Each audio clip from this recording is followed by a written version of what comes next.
J'ai un homme sur un lit que je vois aux côtés ici, poursuivi concomitamment avec un autre, se trouvant en état de détention. Puisque cela est du ministère, ah oui, je prends l'expression comme ça, cela est du ministère public. Il ne l'a pas fait. Il avait pris soin hier de l'identifier. Qu'est-ce que votre juridiction alors fait?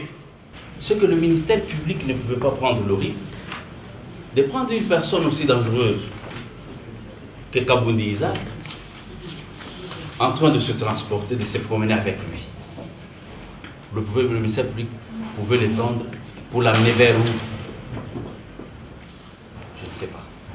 C'est que si le ministère public, à qui on prête les intentions aujourd'hui alors qu'il n'a jamais les intentions, lui organe de la loi?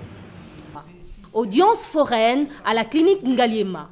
Le ministère public poursuit 2 prévenus. Mulumba Kongolo wa Kongolo alias Jekoko, hospitalisé à la clinique Ngaliema, et Kabundi Kabongo Isaac, en détention préventive au CPRK. Ils sont poursuivis pour offense au chef de l'État et injure sur le chef de l'État et sa mère. Un dossier qui remonte au 24 juillet 2014.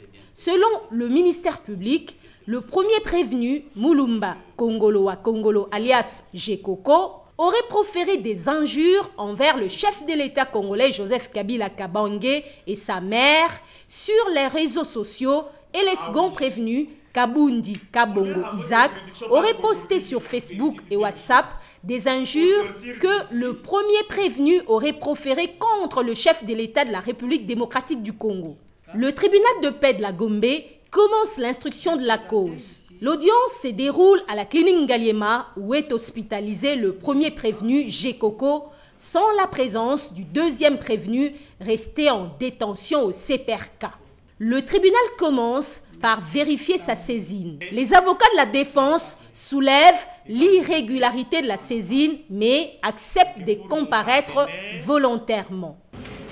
Monsieur le greffier acté que tous les prévenus acceptent de comparaître volontairement, renonçant ainsi à toute formalité d'un exploit régulier. Sur ce, le tribunal se déclare valablement saisi à l'égard sur comparution volontaire.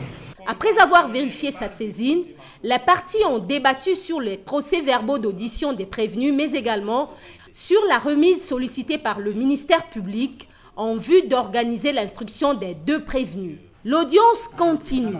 La défense sollicite du tribunal de représenter le prévenu car celui-ci ne serait pas en mesure de répondre aux questions du tribunal de son lit de malade. Ce qui suscite un débat avec le ministère public. Oui, le prévenu qui est dans cet état ne sera pas comparaître.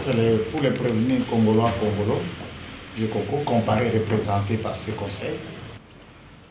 Le ministère public prend soin de vous transporter ici pour un homme qui se trouve dans cet état-là. Il a également quelqu'un d'autre dont les droits se trouvent menacés au même titre que celui-ci. Lesquels droits? Les droits de la liberté de mouvement. Lui, ministère public, il ne vous l'amène pas. Lui qui est à la prison prend soin de pouvoir prendre consultation des conseils.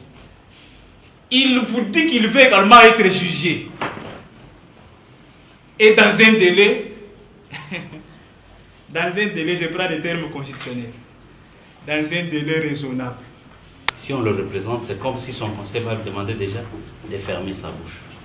C'est pourquoi nous voulons avoir ces positions de Maître Gérard que nous avons entendu, qu'il le représentait. Alors que nous aurons bel et bien besoin de l'identité pour vérifier si c'est bel et bien à M. Mulumba Kongolo Gérard pour lequel il compare.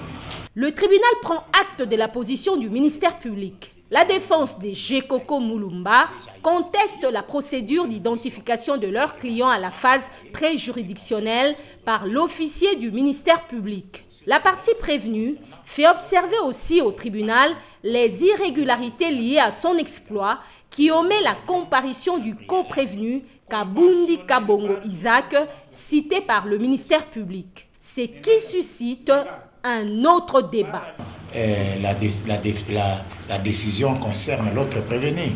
À moins que le tribunal trouve d'inconvénients, nous étions déjà disposés à commencer un début d'instruction en ce qui nous concerne, étant donné que notre client a été déjà identifié, pour que nous puissions éventuellement renvoyer en ce qui concerne la poursuite de l'instruction concernant l'autre partie. 1 heure de débat sans que les parties ne s'accordent sur les observations des uns et les réactions du ministère public. Le tribunal décide de renvoyer la cause pour permettre au ministère public de régulariser la procédure et faire comparaître le deuxième prévenu pour l'instruction.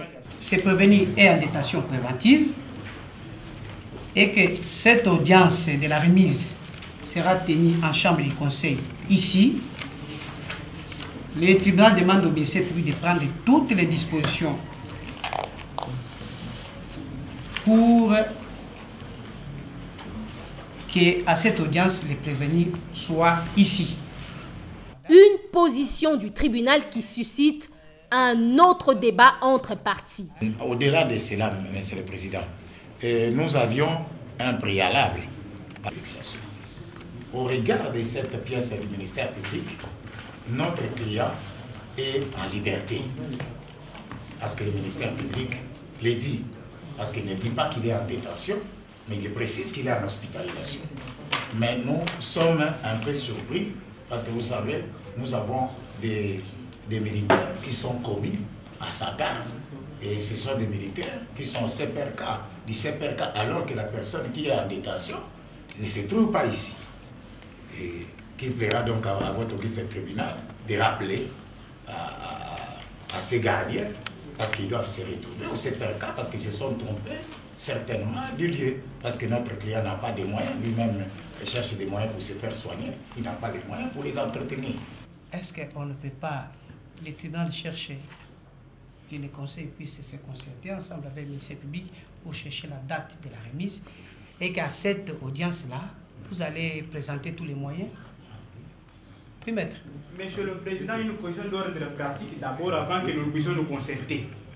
La concertation avec les ministères publics n'en sera pas une ici. Nous avons un seul mariage ici.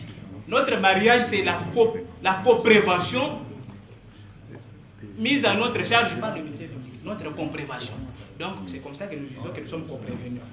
Le ministère public, lui, nous allons nous concerter pour moi parce qu'il est toujours un. Quand vous allez siéger demain, il sera là. Maintenant, moi, je retourne à l'heure de la pesanteur.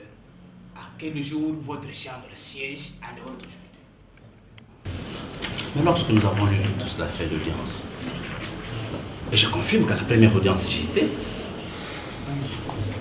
cette feuille d'audience, qui est un acte authentique, ne nous précise pas le lieu. Mais comme on ne veut pas que je dise de mon prévenu Kabundi qu'il est dangereux, mais dangereux, ça veut dire quoi? C'est lui qui a troublé l'ordre public. C'est lui sur qui pèsent les indices sérieux de culpabilité. Je le trouve déjà dangereux. Et c'est fini. Quelle sera la position de Kabundi à qui je donne l'occasion de prendre le CPRK? Je vais dire à mon gardien que je l'ai amené où? C'est cela le problème. Si audience foraine il y avait, j'étais sûr que cette audience était au centre pénitentiaire. Mais comme la feuille d'audience vous dit qu'il y avait une remise, la date du 16, on n'en disconvient pas, je suis d'accord. Mais pour une audience foraine, à l'audience foraine, j'y suis. Et je serai toujours là aux audiences. Mais si le lieu était bien précisé, je pouvais bien vous amener Kabundi ici. Le tribunal accorde la parole à Gekoko Mulumba pour sa réaction. Celui-ci réclame son droit de jouir des bénéfices de sa liberté provisoire, lui accordé par l'officier du ministère public. J'ai passé 90 jours en détention. J'ai été libéré par lui qui est là, le 3 février. J'ai payé ma caution, il a encore ma caution dans son ventre. 1 630 000. Excusez-moi, monsieur le Président. Je suis en face de moi tous les jours avec des militaires. J'ai passé 70 jours sous torture à la neige. Mais moi, je voulais juste demander un service, de poser une question au ministère public qui est là. mon argent qu'il a perçu, il m'a libéré. Pourquoi il me met encore de militaires ici, il y a de donner l'ordonnance c'est le problème que vos avocats ont posé. Le tribunal a promis, a promis de dire un mot. Je vois des militaires m'entourer ici, je risque de mourir. J'aimerais bien, M. le Président, s'il vous plaît, j'aimerais bien qu'il nous réponde. Le tribunal promet d'étudier cette requête à l'audience de remise et renvoie la cause pour la poursuite de l'instruction. Oui, Monsieur le Président.